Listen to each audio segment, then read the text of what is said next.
এটা আরও 6 মাস আগে ইন্টারভিউতে একই রকম বলেছি এবং হিস্টোরিক্যাল এক্সপিরিয়েন্স দিয়ে বলেছি। বাংলাদেশের জনগণকে আশ্বস্ত করছি, আওয়ামী লীগ আগামী 10, 20, 30 বছরের ভিতরে ক্ষমতায় ফিরে আসতে পারবে না। আওয়ামী লীগ নিয়ে এত আলোচনাটা কেন? এজেন্ডা সেটিং বলে একটা কথা আছে। সরকারের উপদেষ্টা বা গণমাধ্যমে আলোচনা হচ্ছে, সেই সূত্র ধরে আজকে আমরা গণমাধ্যম আলোচনাটা কেন করছে? কারণ গণমাধ্যমের ভিতরে ডমিনেন্ট ন্যারেটিভকে যারা তৈরি করেন তারা হচ্ছে আওয়ামী বলয়ের মানুষ। বাংলাদেশের অধিকাংশ গণমাধ্যম এখনও এই গণ অভ্যুত্থানকে ওন করেন না, এটার মালিকানা তারা বোধ করেন না।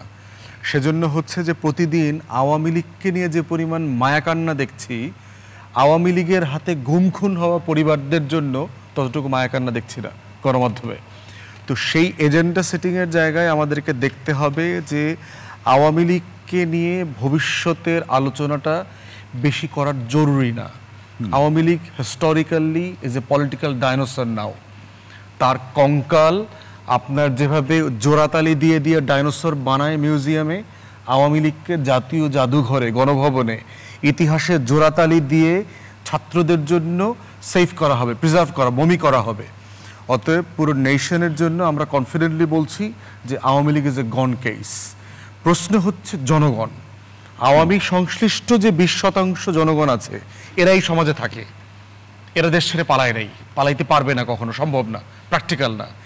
এই 20% মানুষ আমার আপনার আত্মীয় স্বজন, ব্যবসায়ী, দোকানদার, সেলুনের কাজ করে, টং দোকান চালায়, বঙ্গবাজারে দোকান, আপনার লুঙ্গি বিক্রি করছে।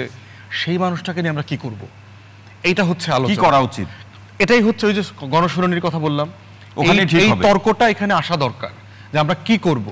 এই তর্কটা যেমন আসা দরকার, সিদ্ধান্তটা মেজরিটির ভিত্তিতে আসা দরকার। কারণ গণভোট ছাড়া এটা করলে যেটা হবে সেটা হচ্ছে যে আপনি একটা জনগোষ্ঠীকে এলিয়েনেট করে দেবেন, এবং এলিয়েনেটেড জনগোষ্ঠী পৃথিবীর ইতিহাসে যে কোনো এক্সট্রিম সিদ্ধান্ত নিতে প্রস্তুত। মাথায় রাখতে হবে অস্ত্র দেবার লোকের কিন্তু অভাব নাই, বাড়ির পাশে অস্ত্র রেডি আছে।